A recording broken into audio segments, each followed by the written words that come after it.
Good morning, good morning. Do, do, do, do, do, do. Good morning to you. Good morning. I have my special guest, my best friend Darren, is over, and we're going to record a couple of A Daily Dose of Joy for you guys. And just been having a really good time.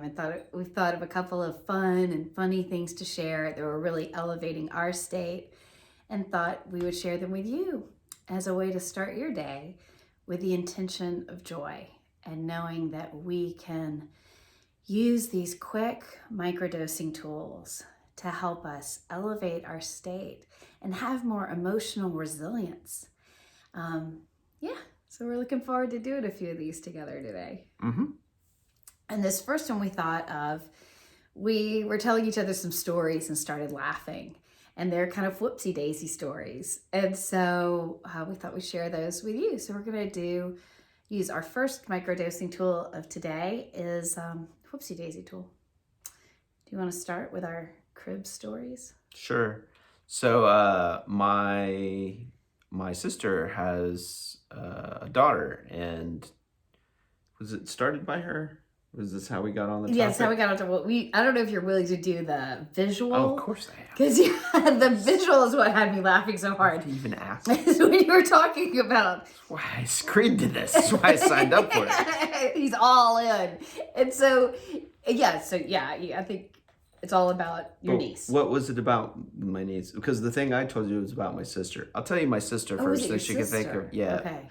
Somehow we got on crib stories, and so when my sister was about, you have a crib story. So okay, she'll tell you mine. Yo, MTV Cribs. So when my sister was a toddler, we had a crib for her. And one night, my mother and dad were sitting down watching television, and suddenly she walked across the room, and they were like, because they put her to bed 30 minutes before in the crib. She shouldn't have been able to get out. And so my mother, this was a huge mystery. They put her back. And then the next night, my mother heard a boom. And she was walking past the door, and she opened up the door, and my sister was getting up, and she went. She picked herself up off the floor and went.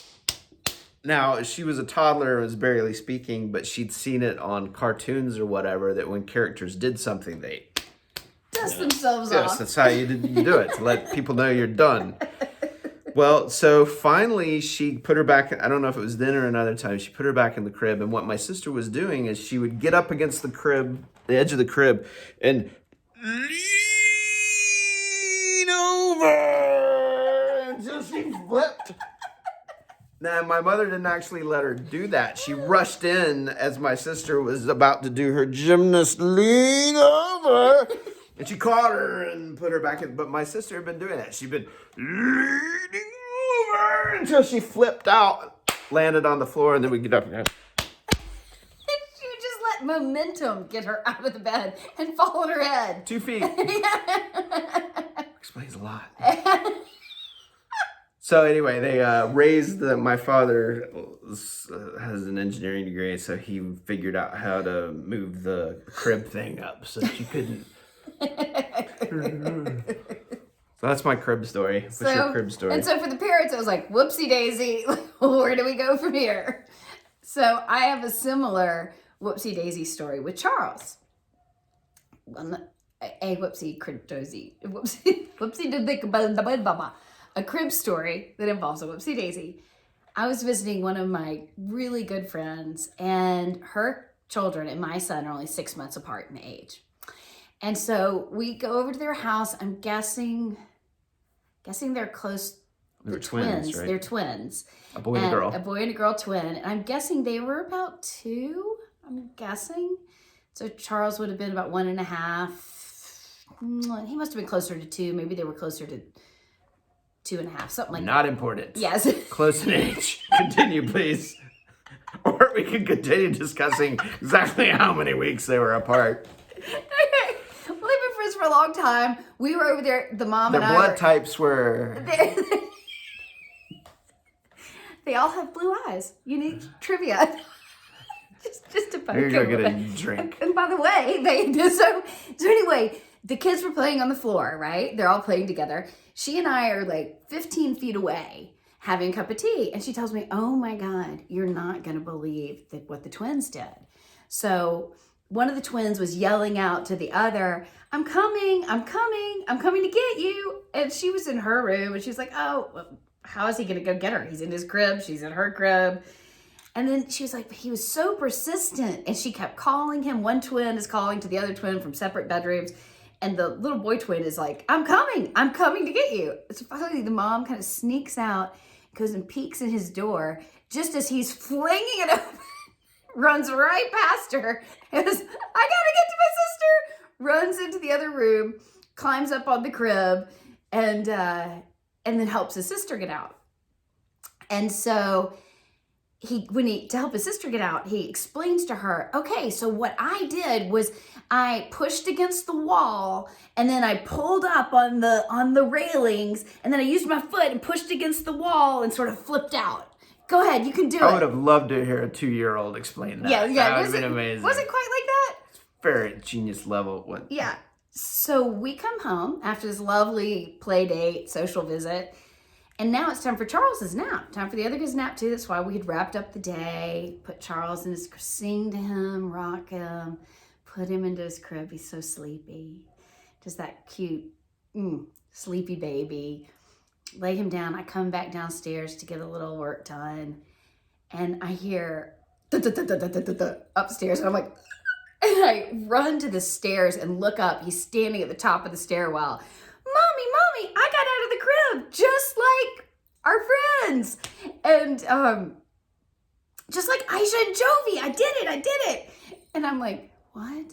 He had been listening to Shannon's story about Elijah and put the pieces together and figured out how to crawl out of his crib. Oh, is that how it? I was under the assumption that those kids told him how to jailbreak. I didn't know it was just that he listened in on your conversation. No, he learned. I thought the kids were going around teaching others. Like, look, when the big people put you in the jail, this is how you get out. That's how you break free. It's like the Shawshank Redemption for 2-year-olds. Like, and that was it for the crib for my son. I could not. After that, he was like, "Oh no, I put it up everything as high as it could go." Really? And you can do it? There was no. He was like, I have learned." Yeah, gets out of the bag. He also learned how to file a toothbrush down into a ship. Yeah, she had to be real careful after that. But these kids are still some of his best friends, and they laugh about the fact that they taught him how to crawl out of his crib. It's a bit of a Whoopsie Daisy story. Like my friend Shannon was the one with the Whoopsie Daisy story. It took me like, oh my gosh, I didn't give you another 6 months of crib time. He's like, Whoopsie Daisy. Because once a kid can get out of his bed at nap time, it's also nap times they're winding to a close also. Yeah. So those are our crib Whoopsie Daisy stories. And we're sharing them because it helps to look at life through the lens of whoopsie daisy, stuff happens. Mine wasn't the humor. Mine wasn't really a whoopsie daisy. I just wanted to be able to do this on camera. If